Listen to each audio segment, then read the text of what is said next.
चलिए आज हम लोग पढ़ेंगे हिंदी वर्णमाला।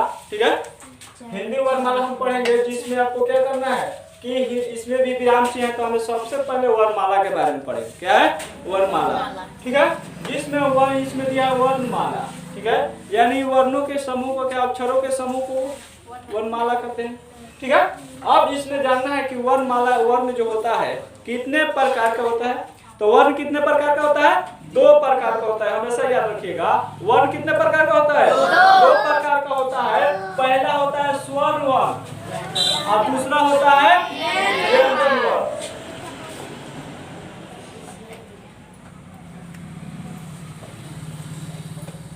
हो गया, यानी पहला जो होता है स्वर वर्ण होता है, दूसरा जो होता है व्यंजन वर्ण। ठीक है, तो स्वर वर्ण किसे कहेंगे? स्वर वर्ण सीधा भाषा में याद करना है। अगर याद रहे तो सीधे कोई अ आ ई उ को स्वर वर्ण कहते हैं। उसके बाद व्यंजन वर्ण किसे कहे? क ख ग से लेके य र ल तक को व्यंजन वर्ण कहते हैं। दूसरा परिभाषा जानिएगा कि स्वर वर्ण किसे कहते हैं, तो कहिएगा जिसका उच्चारण स्वयं हो, किसी के सहायता की, यानी जिसका उच्चारण बिना किसी के सहायता के हो उसे स्वर वर्ण कहते हैं। अब व्यंजन वर्ण दूसरा कहिएगा कि जिसका उच्चारण स्वर वर्ण की सहायता से हो उसे व्यंजन वर्ण कहते हैं।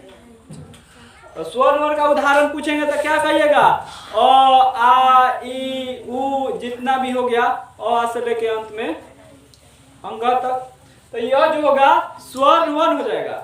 अब व्यंजन वर्ण आपको पूछा जाएगा तो क ख ग घ से र ल। अब देखिए सर जी बताइए कि स्वर कैसे बिना उच्चारण का आ जा रहा है, बिना सहायता के आ रहा है।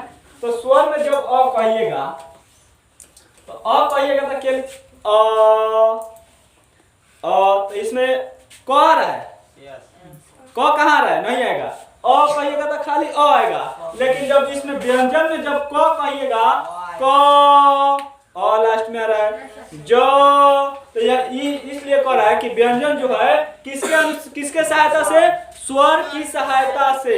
ठीक है, किसी चीज का उच्चारण करता है। ठीक है, तो यही जो व्यंजन वर्ण कहा जाता है। अब जानना है कि स्वर कितने प्रकार के होते हैं। तो स्वर जो होता है 2 प्रकार का होता है। ठीक है, स्वर जो कितने प्रकार का होता है? 2 प्रकार से, मुख्य रूप से 2 प्रकार से उच्चारण के आधार पर। तो पहला होता है ह्रस्व और दूसरा होता है दीर्घ स्वर। पहला क्या होता है? ह्रस्व स्वर, दूसरा क्या होता है? स्वर कितने प्रकार के होते हैं? पहला ह्रस्व, दूसरा। अब आपसे पूछ दिया जाए कि ह्रस्व स्वर किसे कहते हैं, तो शॉर्ट में अ ई उ और री को ह्रस्व स्वर कहते हैं। अ ई उ और री को क्या कहते हैं? अब इसमें और इसके अनुसार परिभाषा देनी है। जिसके उच्चारण में कम समय लगेगा ह्रस्व स्वर कहलाएगा, जिसके उच्चारण में अधिक समय लगेगा वह आपका क्या कहलाएगा? दीर्घ स्वर कहलाएगा। जैसे छोटी बड़ी ई उ री, लेकिन यहाँ पे कहिएगा आ ई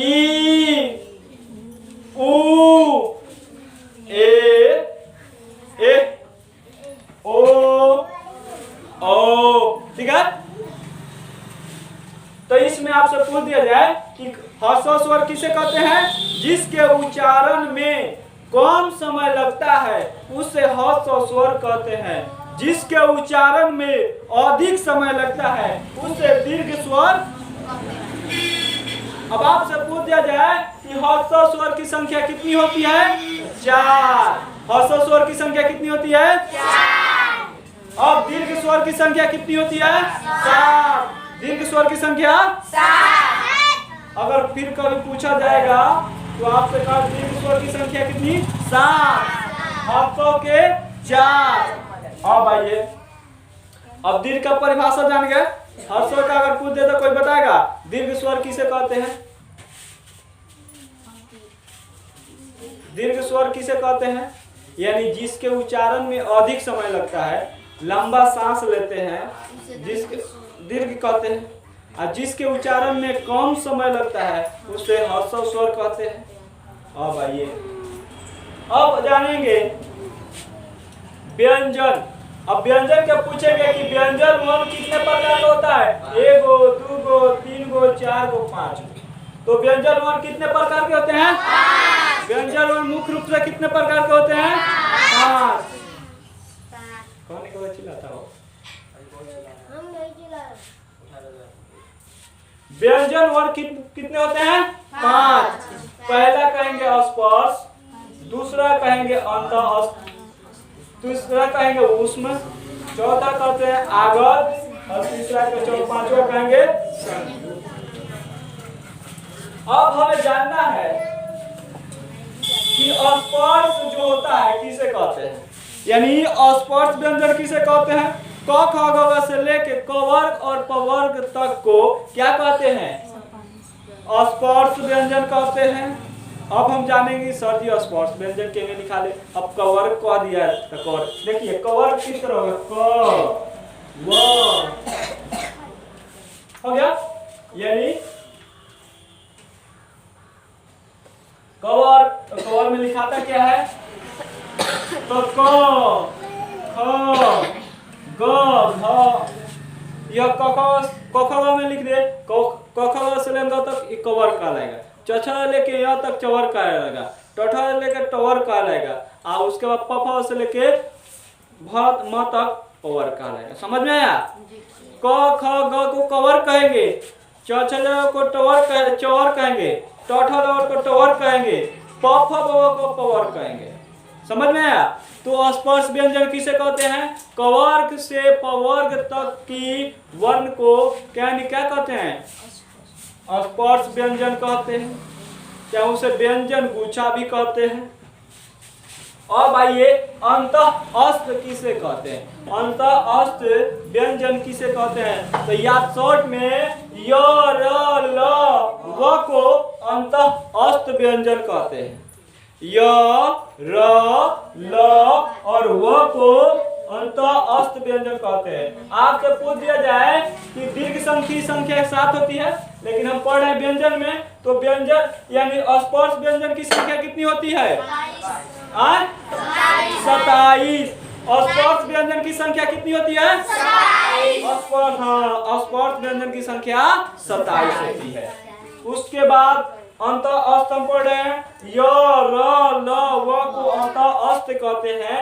तो आपसे पूछ दिया जाए अंतःस्थ व्यंजन की संख्या कितनी होती है, 4। अंतःस्थ व्यंजन की संख्या 4। उसके बाद में पढ़ना है ऊष्म वर्ण के ऊष्म व्यंजन किसे कहते हैं। तो आपसे तलाबे स, मूर्धन्य स, दंश स और ह को क्या कहते हैं, ऊष्म व्यंजन कहते हैं। ठीक है। ऊष्म व्यंजन किसे कहते हैं, स यानी तालाबे स, मूर्धन्य स और दंश स और ह को क्या कहते हैं, ऊष्म व्यंजन कहते हैं। ठीक है। अब ऊष्म व्यंजन की संख्या कितनी होती है, 4। ऊष्म व्यंजन की संख्या 4। ठीक है। अब आइए आगत। आगत व्यंजन किसे कहते हैं, यानी ज और फ को आगत व्यंजन कहते हैं।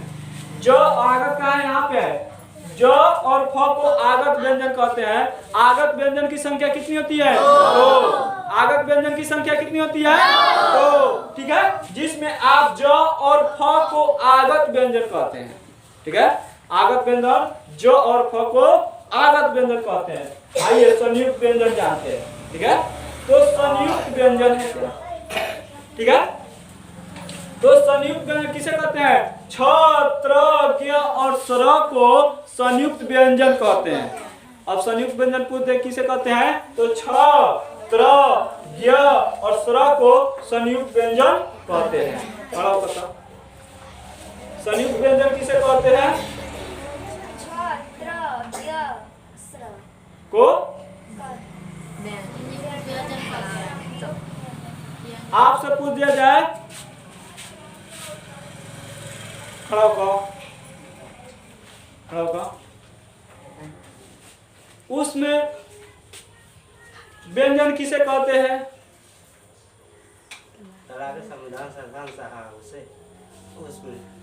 व्यंजन कहते हैं। उस व्यंजन की संख्या कितनी है, 4। बैठे किशन कन्हैया, स्पर्श व्यंजन की संख्या कितनी होती है?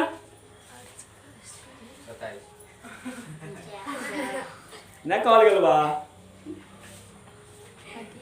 तबला के हिंदी मुठिया भी हमारा क्लास में भैंसी थी। बैठ जाओ।